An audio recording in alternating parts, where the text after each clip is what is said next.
Hey, my name is Jonathan Stutz. I'm a senior here at MTSU, and my major is supply chain management.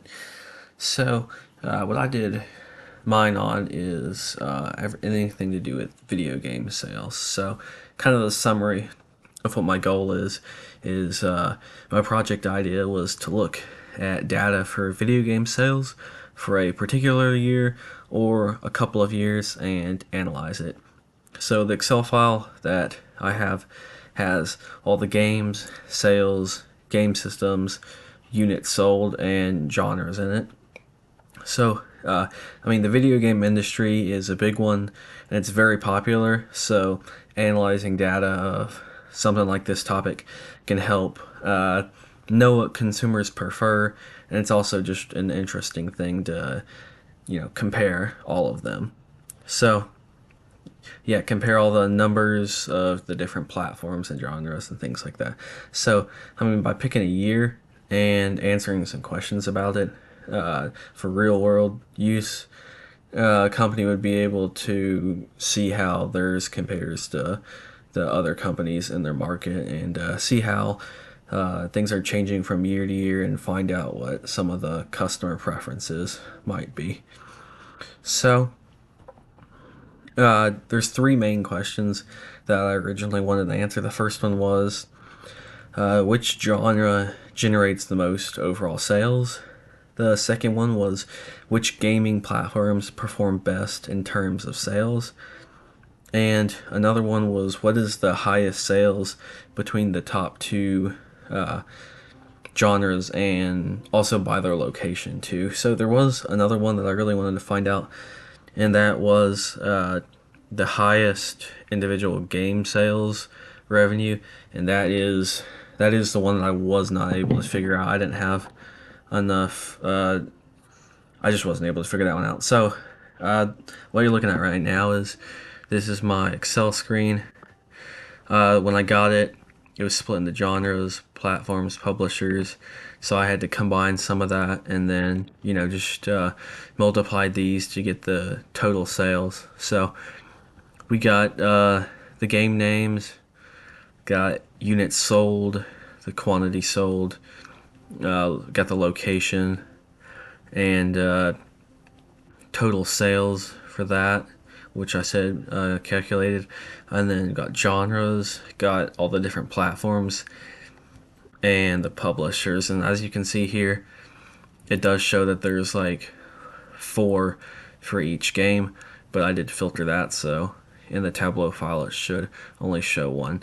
And then I did, as well as the Tableau file, I did go ahead and make a pivot chart and pivot table for these just to see in here too. And as we can see in here, the action and shooter games are by far the most popular by sales. And this is for I should have mentioned this before, but this is for the year 2013 and 2014. So another thing that would be interesting to do is to compare like that sales compared to last year's, just to see how much it's changed over the years. So yeah, so you can see these two are the highest, and then going down here, the sales by platform looks like the PS3 and PS4 during these 2 years were the most popular. And then, yes, one of the other questions I wanted to answer was the top two genres were action and role playing, and I wanted to filter those by location, as we can see there. So now, let's move on to my Tableau file. And first, I'm going to take us through each tab, and then I'll show it all together. So, this is the top 10 sales by the publisher. So we can see right here. And we got, let's see, the next one is sales by platform. And it's all the genres are right here, so we can see how much of each of these was for each genre. So, next thing is action, shooter, and role playing which were the top 3, as I have right here. Those are the top 3 in sales. So I put those and just comparing them by each of the locations. So this one is sales by genre.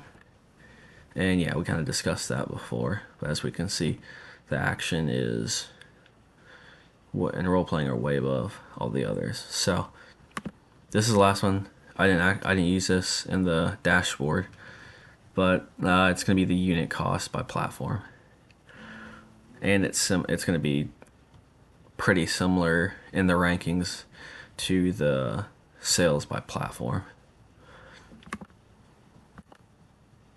All right, so here's a dashboard.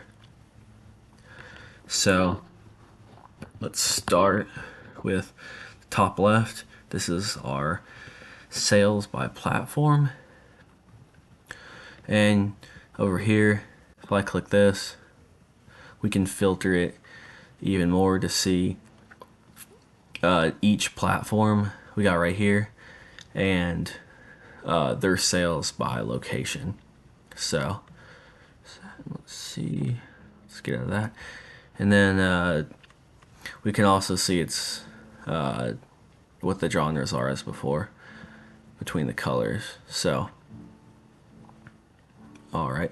Oh, and to filter it, let's go ahead and check that. I think we mentioned just to see how much of a difference these two are, we could click that and then see where the difference is there. So over here we got sales by publisher, and I'm not a really big gamer, so I don't know a lot of these places, but I'm sure a lot of other people who are more into it do. So to see, let's see. Yeah, we can filter that. There's a lot more different ones than I thought there would be before doing this. So down here we got number of sales by genre. So got, yeah, action at the top, and then role-playing, sports, and all the way down. So the final thing over here is action, shooting, and role-playing games by location. And as I mentioned before, those were the top 3 genres, so that's why they're in here. And this is the only graph that won't change with the filters, because when I change it with the filters, it doesn't really quite make sense. So let's see. So some key takeaways from this is that I think it is important. It would have been important for me to find some data with some more numbers, so I can make a little bit more calculations than what I did, and some more information so I can make those subcategories, because it was kind of difficult to do that with the data that I had. I think it would have also been interesting to get the numbers from a current year and be able to compare it with this year in that dashboard. And yeah, so that is it.